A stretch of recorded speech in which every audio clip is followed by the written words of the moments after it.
बिस्मिल्लाहिर्रहमानिर्रहीम। अस्सलाम वालेकुम डियर स्टूडेंट्स। आज हम 10th क्लास फिजिक्स के चैप्टर इलेक्ट्रोस्टैटिक्स का एक बहुत important topic Coulomb's law discuss करेंगे। कूलम्स लॉ प्रेजेंट किया था एक फ्रेंच इंजीनियर और फिजिसिस्ट चार्ल्स टी कूलम ने 1786 में।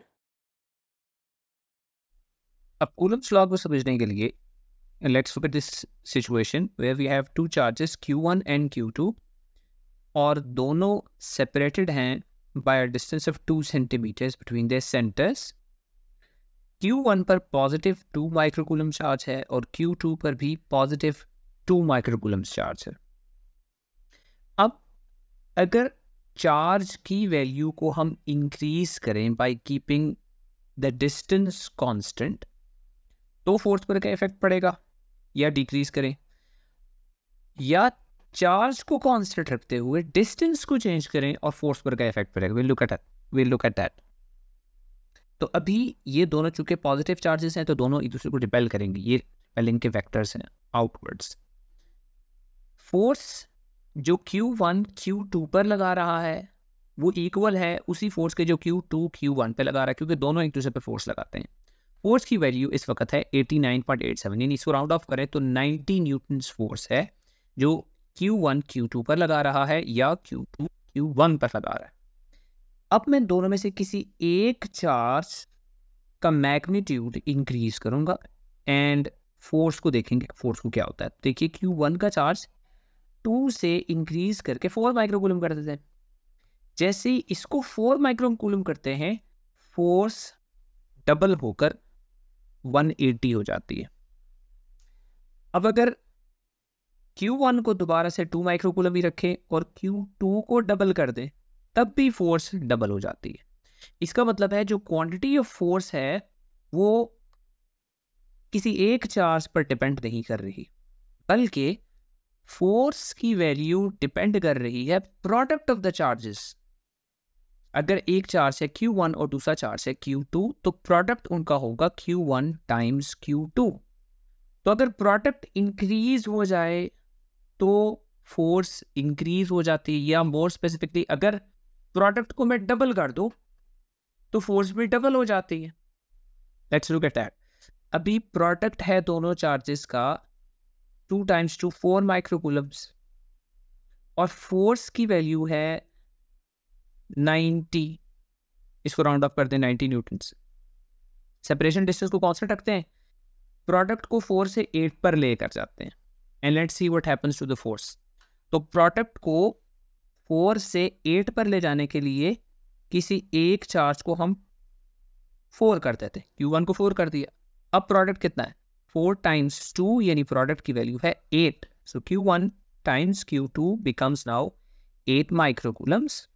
तो फोर्स देखिए, फोर्स पहले थी 90, अब फोर्स कितनी होगी, अब फोर्स होगी 180, राउंड ऑफ कर दे तो 180 न्यूटन। इसका मतलब है आपने प्रोडक्ट को डबल किया, फोर्स भी डबल होगी। तो अगर एक वेरिएबल को डबल करने से दूसरा वेरिएबल भी डबल हो जाए तो we say that these two variables are directly proportional to each other. So इसको हम अगर इक्वेशन की फॉर्म में या प्रोपोर्शनैलिटी की फॉर्म में लिखें तो can say that force of repulsion between these two charges is directly proportional to the product of the charges.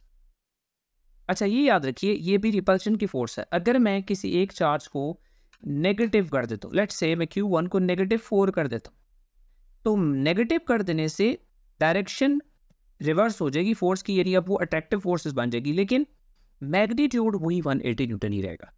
इसका मतलब कि force is proportional to the product of the quantity of charges. अब मैं quantity of charges को change किए बगैर, यानी दोनों को 2 माइक्रोकूलम्स ही रखते हुए अब डिस्टेंस को वेरी करने की कोशिश करते हैं। तो इनिशियल जो कंडीशन थी हमारे पास उसमें इनिशियली चार्ज Q1 था -2 माइक्रोकूलम्स और Q2 था +2 माइक्रोकूलम्स और दोनों के दरमियान इनिशियल डिस्टेंस था 2 सेंटीमीटर्स। और जब ये कंडीशंस थी तो फोर्स 90 न्यूटन्स, तो द फोर्स वाज 90 न्यूटन्स।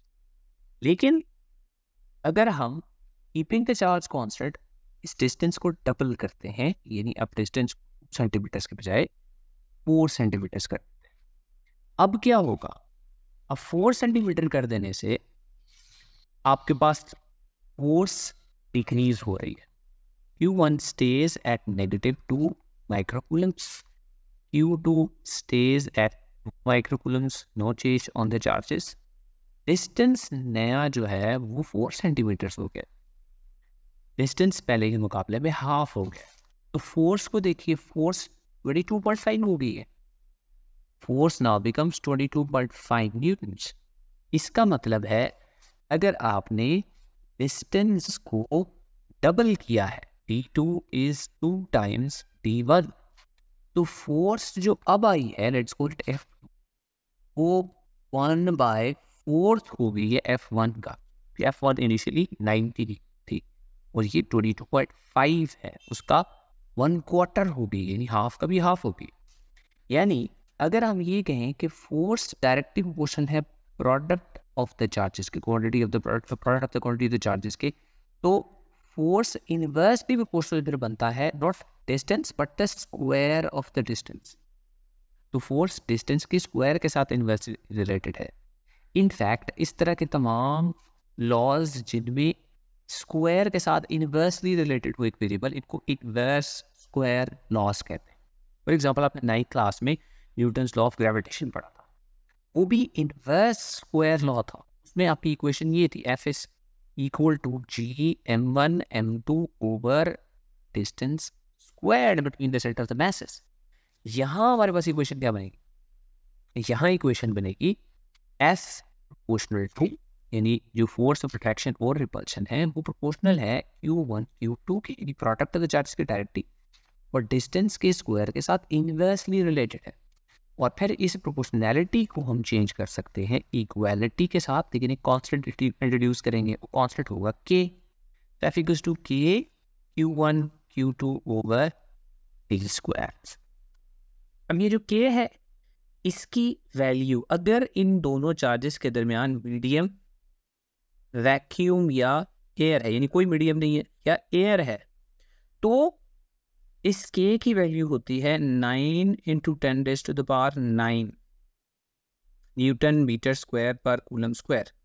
यानी दोनों चार्जेस के दरमियान जो मीडियम है, ये K की वैल्यू उस पर भी डिपेंड कर रही है। अगर मीडियम डिफरेंट होगा तो K की वैल्यू भी डिफरेंट होगी। अब K खुद मीडियम पर कैसे डिपेंड कर रहा है, तो K को भी हम एक्सप्रेस कर सकते हैं अलग से इस इक्वेशन की मदद से। K equals to 4 pi E, इसको E नहीं बोलना, इसको बोलना है एप्सिलॉन, EPSILON, एप्सिलॉन। अभी एप्सिलॉन क्या होता है? इसको परमिटिविटी ऑफ द मीडियम कहते हैं, यानी जो दरमियान में मीडियम है उसकी परमिटिविटी पर K की वैल्यू डिपेंड कर रही है। तो हम जो कि अभी दरमियान में वैक्यूम तस्वर कर रहे हैं, तो इसलिए एप्सिलॉन नॉट की वैक्यूम वाली वैल्यू लगाएंगे और K की वैल्यू इसलिए 9 न्यूटन मीटर स्क्वायर पर coulomb square, sorry this is पर कूलम स्क्वायर। तो इस इक्वेशन की मदद से इसका मतलब है हम चार्जेस के दरमियान फोर्सेस ऑफ अट्रैक्शन या रिपल्शन की वैल्यू को फाइंड आउट कर सकते हैं if we know the quantity of the charge on them and the distance between their centers as well. So writing down these experimental results in the form of a law, experiments show that electrical force of attraction or repulsion between two charges is directly proportional to the product of the quantity of charges on them and inversely proportional to the square of the distance between them. यानी अगर product increase करेंगे, charges के का product increase करेंगे तो force increase होगी, और अगर डिस्टेंस को इंक्रीज करेंगे तो फोर्स डिक्रीज होगी। And mathematically we could write force of attraction और repulsion F proportional to the product of charges. Q1 Q2 के प्रोडक्ट के डायरेक्टली प्रोपोर्शनल है और स्क्वायर ऑफ द डिस्टेंस के साथ इनवर्सली प्रोपोर्शनल है, and hence we could combine these two proportionalities and we could write F proportional to Q1 Q2 divided by d squared. और फिर हम प्रोपोर्शनैलिटी के साइन को रिप्लेस कर सकते हैं with an equality sign and a constant here, so the constant is K। और फिर हमने K की डिपेंडेंस मीडियम के ऊपर भी शो की, K equals 1/4 pi epsilon not. अब इस लॉ की सिग्निफिकेंस क्या है, इसको अप्लाई कैसे करते हैं, ये हम इंशाल्लाह नेक्स्ट लेसन में देखेंगे। So see you in the next lesson इंशाल्लाह।